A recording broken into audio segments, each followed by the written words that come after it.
রাসূলের পরে সমস্ত নবীরা আল্লাহর দ্বীন কায়েমের জন্য তাদের জীবন, যৌবন, অর্থ, দুনিয়ার আনন্দ বিলাসিতা সবকিছু দাপন কইরা আল্লাহর দ্বীন কায়েমের জন্য তাদের জীবনকে বিসর্জন দিচ্ছেন। এই কথার উপর কি নাই কোনো সন্দেহ নাই।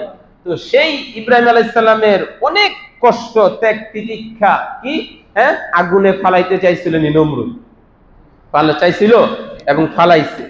ইব্রাহিম আলাইহিস সালামকে তার দেশবাসী যখন তার এই দাওয়াতকে কবুল করলো না, তার দাওয়াতকে কি করলো না, কবুল করলো না, তো ইব্রাহিম আলাইহিস সালাম মনে ব্যথা নিয়ে তিনি নিয়ত করলেন, তোমাদেরকে ছেড়ে আমি রওনা করে চলে যাব আমার প্রতিপালকের দিকে।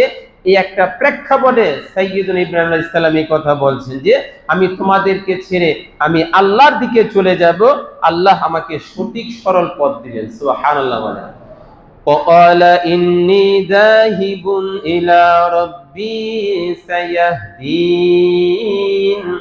ইব্রাহিম আলাইহিস সালাম বলেন নিশ্চয়ই আমি আমার প্রতিপালকের দিকে রওনা দিব, আমি আমার প্রতিপালকের দিকে চলে যাব। সায়াহদিন, তিনি আমাকে সঠিক সরল পথ প্রদর্শন করবেন। এই কষ্টের সময় গিয়া সাইয়্যিদুনা ইব্রাহিম আলাইহিস সালাম আল্লাহ তাআলার কাছে দোয়া করছেন, রব্বি হাবলি মিনাস সলিহিন, হে আল্লাহ আমাকে আপনি নেককার সন্তান দান করেন।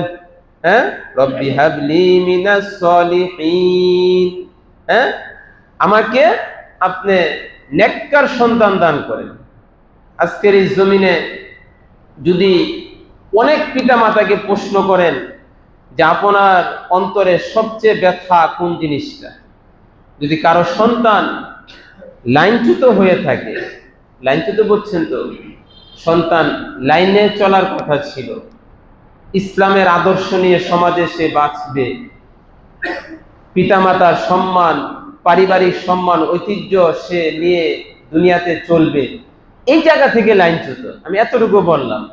যদি এমন পিতাকে জিজ্ঞাসা করেন যে আপনার এখন কেমন লাগতেছে, নিঃসন্দেহে বলবেন যে দুনিয়াটা আমার কাছে বিষাদ, অশান্তির জায়গা।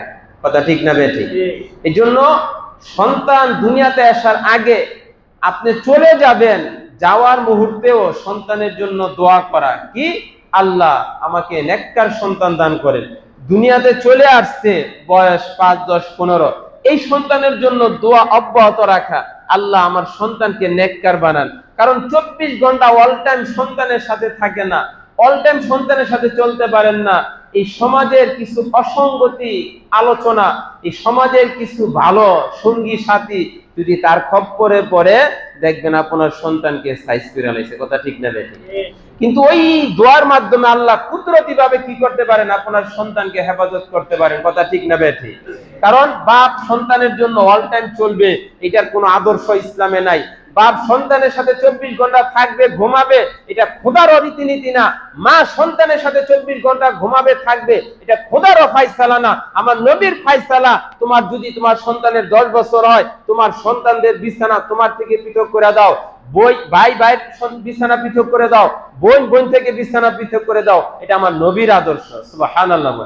কিন্তু এই মাসালাটা অনেকে মানতে নারাজ। কে মানতে নারাজ?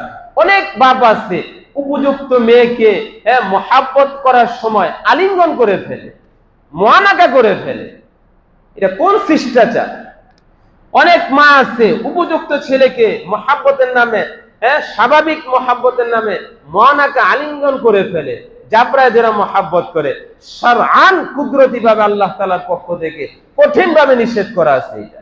কিন্তু অনেক মুসলমান এলেম না থাকার কারণে, সমাজের সামাজিকতার কারণে, ওই ইউরোপ পশ্চিমাদের হাওয়া আমার দেশে লাগার কারণে এটার মাইন্ডই মনে করে না। এখানে সামান্য এরফের হইলে আপনার স্ত্রী হারাম হয়ে যাবে। মাসআলা জানে? আপনার মনের কাইফিয়ত যদি পরিবর্তন হয়, ইসলামের দৃষ্টিতে আপনার স্ত্রী হারাম হয়ে যাবে। আপনার মাযহাবের, আপনার চিন্তা চেতনার উলামায়ে কেরামের কাছে মাসআলা জিজ্ঞাসা করেন, এই মাসআলা কত হার্ড।